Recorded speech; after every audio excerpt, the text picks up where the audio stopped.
between Boise State and San Jose State. The Spartans moved up kickoff 12 hours to accommodate us. We appreciate that. Boise State, one of 6 Division 1A teams, still unbeaten, all on the field today as we welcome you into another edition of Saturday Kickoff. I'm Matt Weiner. You know these guys, Trev Alberts and Mark May, making his moves there. Also unbeaten, by the way. Let's review last night, first of all, before we get into the day's games. In the Conference USA, Memphis, a winner 30-26. D'Angelo Williams, 199 yards on the ground. And look at what Fresno State did to Hawaii, guys. Pat Hill just running the score up. He basically called the dogs off after halftime. They were routing them at halftime, 49-zip. Yikes. I was impressed with Memphis. Remember last week they had that really difficult game versus Louisville, but played very well and comes back and gets a nice win against Southern Miss. Nice job for them. All right, the overriding news story this week in college football has been the Ohio State situation. An ESPN, the magazine article in which Maurice Clarett claims he was given improper benefits financially as well as academically while a student at Ohio State. Of course, the university has had very little to say about it other than to point out that he failed to answer 17 questions from the NCAA about this. Last night, another former Buckeye told ESPN, the magazine, he had seen this sort of thing go on while a student at Ohio State. I'm tired of Maurice Clarett. Okay. I mean, I think a lot of people are, to be honest. I'm not tired of Maurice Clarett, the person. I'm tired of Maurice Clarett, the story. Right. Mark. I mean, come on, it's over, it's done. I mean, let the NCAA. But it's not over. It's never done. Let the NCAA, let Ohio State handle this thing. I mean, if you're an Ohio State player now, I mean, think about it. You just want to move on from this. I mean, forget about it. I think these guys feel like that, you know, not only is Maurice Clarett, but everybody else now looking at their program. I think this fosters team unity. I think this team comes together. I think they play even better today. But as a player, I'm getting tired of talking about the Maurice Clarett situation. Mark, do you think this affects the Buckeyes on the field today? No, I don't. I think Trev's absolutely right. I think as a team, they come together and they say it's us against the world, that type of mentality at this point. But I look at the situation at Ohio State. I think the longer this goes, the more things come out, the more this unravels. It's not just Maurice Clarett now. It's other players getting involved, saying there are improprieties that have taken place there. And if you look at the situation down the road, I think heads will roll. I think it goes higher up the longer this goes. And I think Ohio State's looking at a major problem down the road. I think Andy Geiger's got some problems with that program. He would certainly like to see the story go away. It's just real easy, guys, to simply listen to what these guys say. You got to consider the source. You got to be balanced. You got to say, just wait, let's get all the facts. The NCAA, the sad thing is they spent how many months there, spent how many dollars there to try to get to the bottom of it. Now the NCAA likely is going to have to go back to try to get to the bottom of it. It's just been a really tough month for Ohio State. Remember, he named names this time. Yes, he did. The Buckeyes and Purdue, 3:30 Eastern time on ESPN. The Boilers have had troubles of their own, although theirs have been confined to the field. All right, Ranker Yank time. As always, the ESPN USA Today coaches poll here, and we're not going to go through the entire top 25 because basically we're concerned with these 5 right here, in particular the 4 unbeatens at the top and where they stand BCS-wise.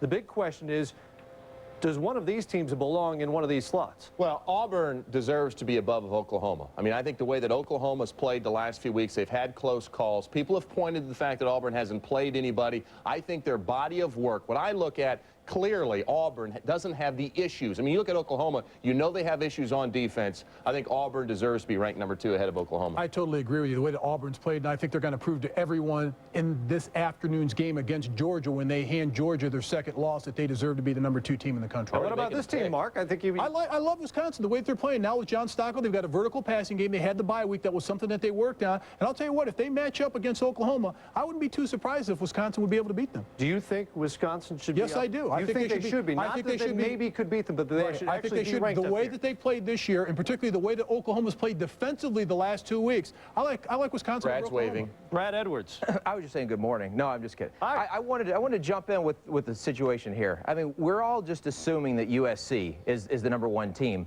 and granted they're scary good when they're on their game, but it's worth pointing out that 4 of their 9 games this season have been in doubt in the 4th quarter. I mean, they haven't exactly been a dominant number 1. Is there any argument at all as to whether they should be there? No, because Pete Carroll can just turn the switch on, and he's done that all year. But you have to look at all the teams. I think you can say that about all the teams. I mean, look at Wisconsin. Early in the season, they didn't have Anthony Davis. They struggled with Arizona. They struggled with UNLV. Now they're starting to hit their stride. Oklahoma has struggled at times. It's all these teams. Sure. That's why I'm so big on Auburn. You can point to their opponent's win percentage, but you look at Auburn, you can't look at one single aspect of their team other than maybe questionable coaching decisions at times. You can't look at one aspect of their team where you would say, this is a problem. This down the road will get exposed. They've got it all. But they'll still go for it on 4th and 2 inside their own 20 in the first quarter. That's the thing you never know I want it on the record that I like the way that Tommy Tuberville has coached the team this year. I want it on the record. I like Tommy. You're right. They've looked as solid as anybody in the country, and they'll get a good test today with Georgia. It's the Deep South's oldest rivalry, number 5, number 3 on the field. Mark Richt has been downplaying all week what it means to his club. Tommy Tuberville is fully aware what this game means to the Tigers. I'm sure a lot of people that are voting will look at this game, both at Georgia and at us. You know, if they win, you know, where are they going to rank them? If we win, where are they going to rank us? So, you know, it's on both teams now and how you play. And again, it's going to be more than just a popularity vote. It's going to be, I'm sure the voters will vote about how well you play and against who you play against. That's a little popularity. It's a little computer aided. And here are the latest BCS standings. You see Auburn sitting there at number 3, just outside of where they'd like to be. And Utah put 63 on Colorado State last week and drops a spot to a 1-loss Texas team. So what do you want to say?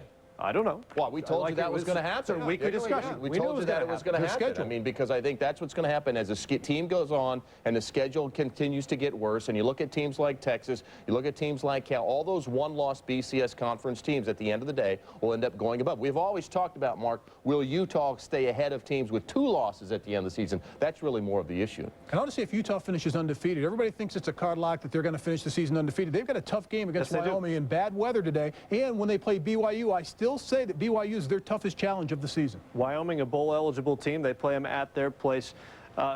Quickly, Brad, what are the chances that Auburn can move up because of their schedule? How much does it help them having to play in that SEC championship game, assuming they keep on winning out? Well, it would help them within the computer element, that they're able to get another game against a quality opponent. Obviously, a more quality opponent than Oklahoma would get in the Big 12 championship game, given the way the North's shaken out. But clearly, the BCS story of this weekend, guys, you look what happens on the field with Auburn and Georgia, maybe a little bit what Oklahoma does against Nebraska, but the question is, after everything plays out today, will the voters decide to make any type of switch on their polls or on their ballots with Oklahoma and Auburn? If Auburn gains significant ground or either jumps over Oklahoma, it's a whole new ballgame in the BCS, and that's really the key. And that's what voters have been waiting on. Voters haven't really seen Auburn since the LSU game.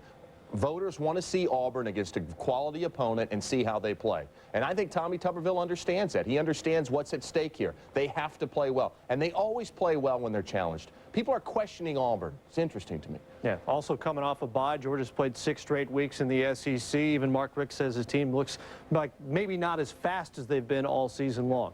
That'll be a good one.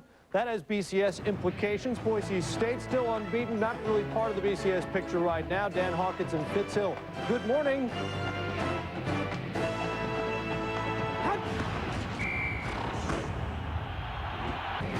Jared Zabransky broke off an 85-yard run against Hawaii in his last time out, one of 4 rushing touchdowns for the Broncos, who've won 19 straight, but none of those kicked off at 9 a.m.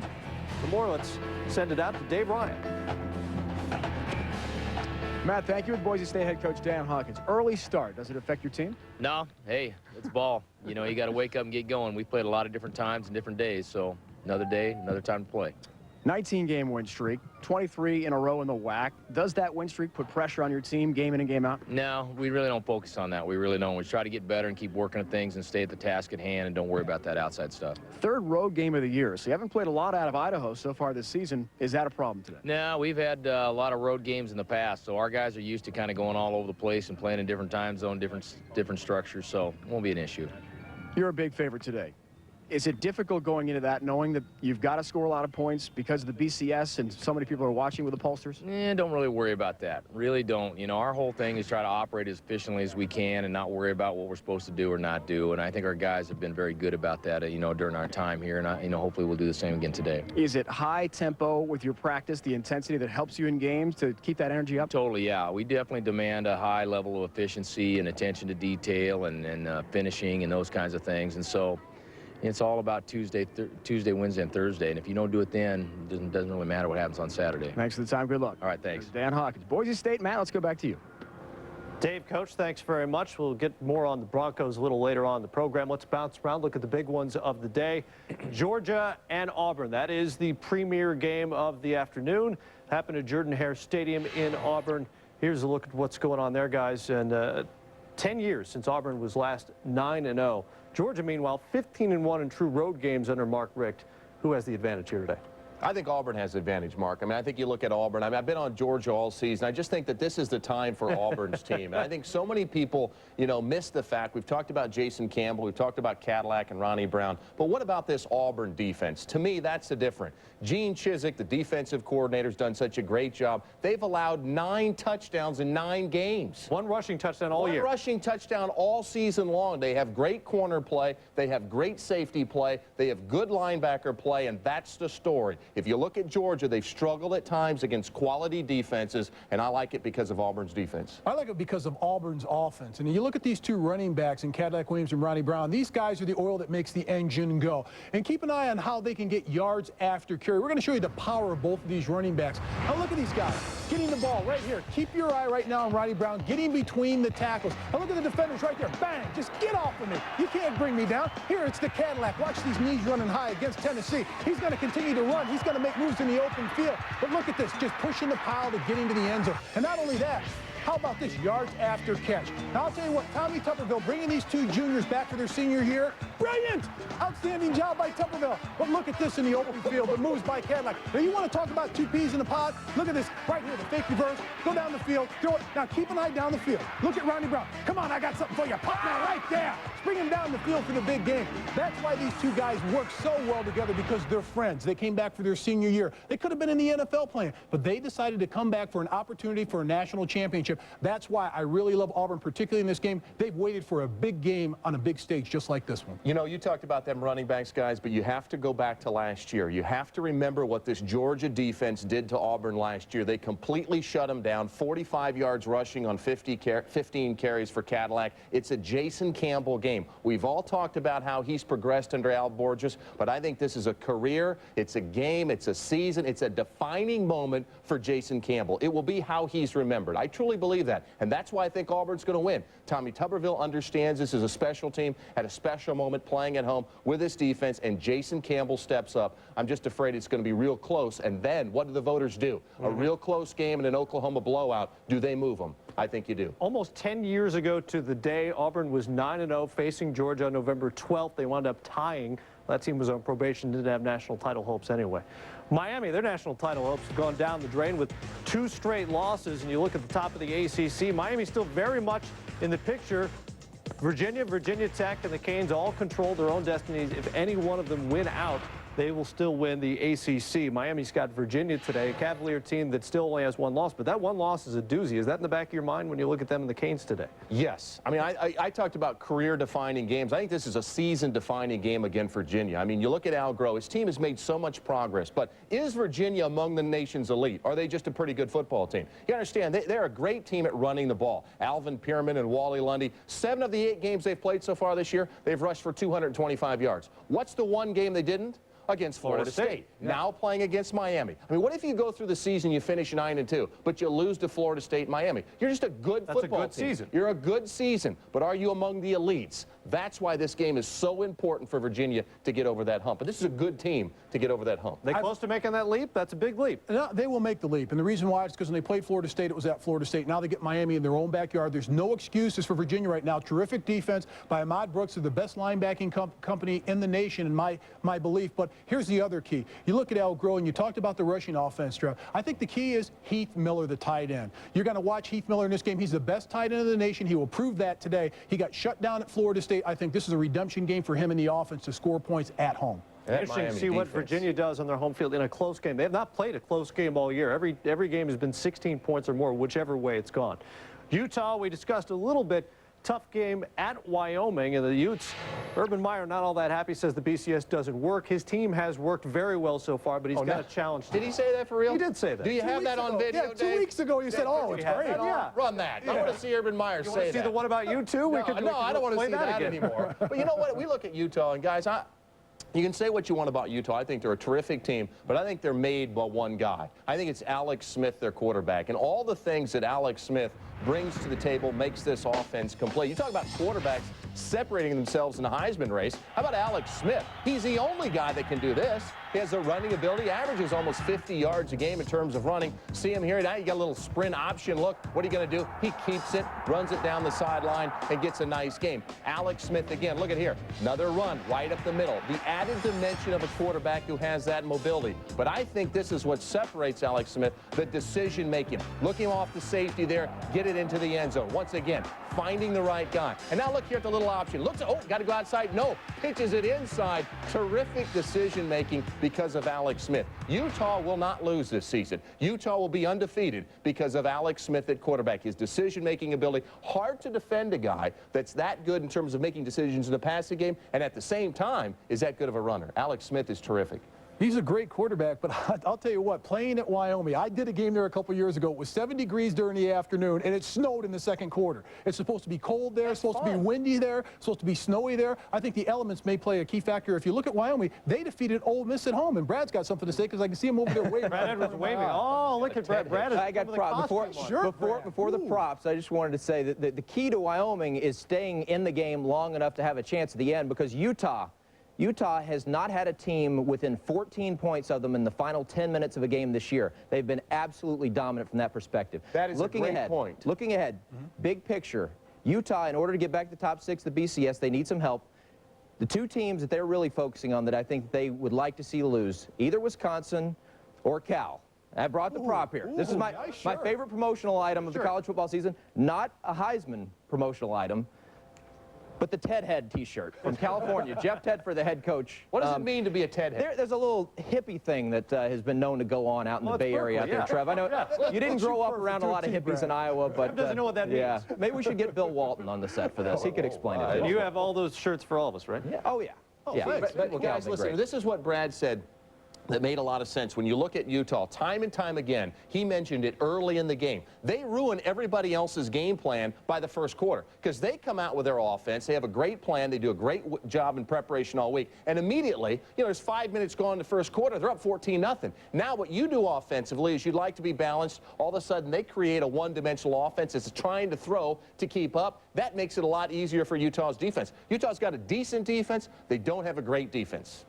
All right, well, what's the forecast out there, Laramie? Windy, cold, possibility of snow. I think this game's going to be closer than the experts think. Blowout. The experts think. That's correct. Interesting. We'll talk about that. We'll talk about the unbeatens. Drew Tate getting ready to get going at noon Eastern time. He's got the Gophers up next. That's over on ESPN.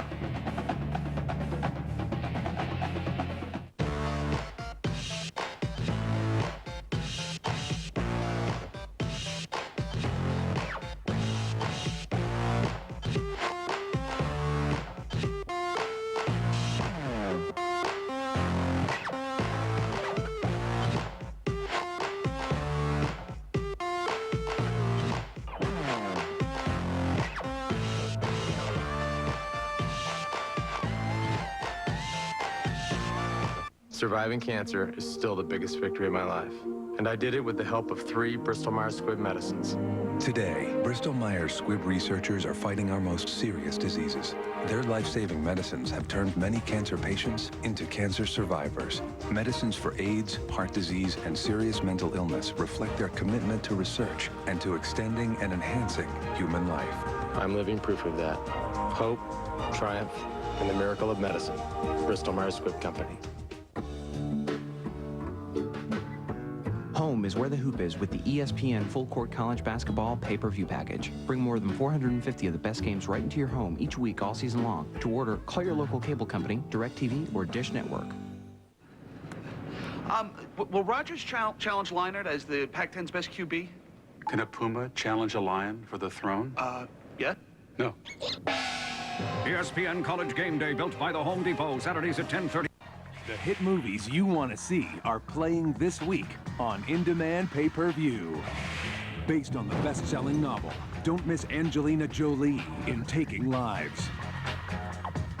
Pierce Brosnan and Julianne Moore defend the laws of attraction. Let the fairy tale come true. Julia Stiles stars in The Prince and Me. All on In Demand. Rent a movie tonight without leaving home. Do it. We can help.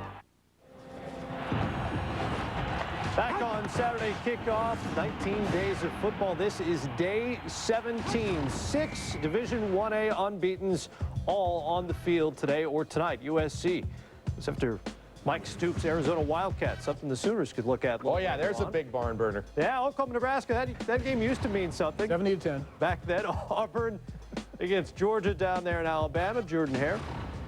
Wisconsin playing well on the road at Michigan State. Could be a little interesting.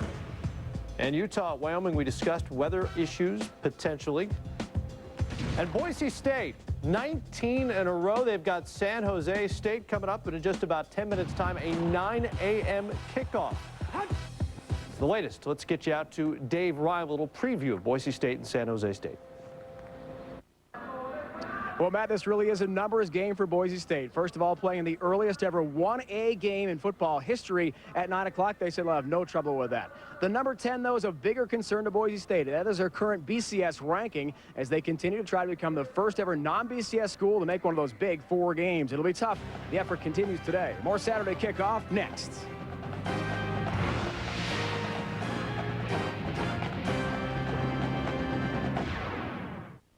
Wednesday night, the NBA is on ESPN. The game's dominant big man has Miami burning up the East.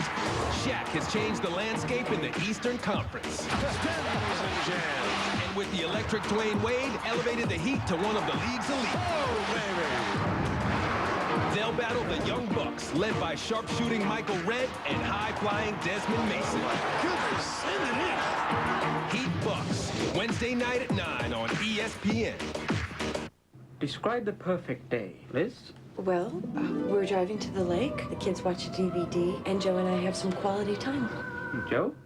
Okay, we're barreling along. The Hemi's kicking some serious butt. Then we fish. Ah, see, you're not traveling in the same vehicle. The all-new Durango. Big size, smooth ride, Hemi power. What a quack.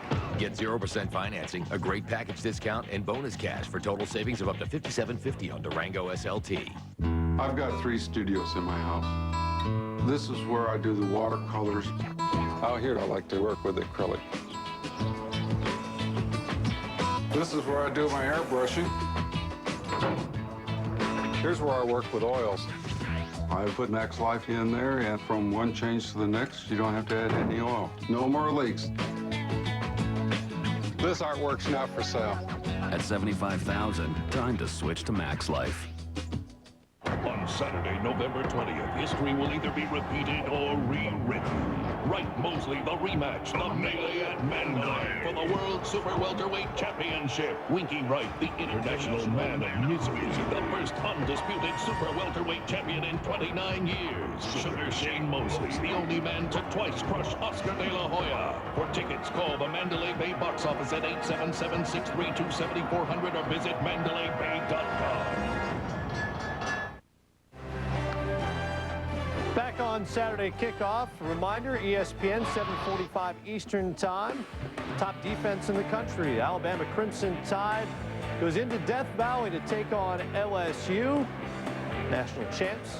2 losses so far this year. 5-0 at home. Haven't been unbeaten at home since 1976. Guys, let's talk a little bit about the Tigers. We haven't spent much time on them this season because as the defending national champs, they sort of were eliminated from title defense fairly early on.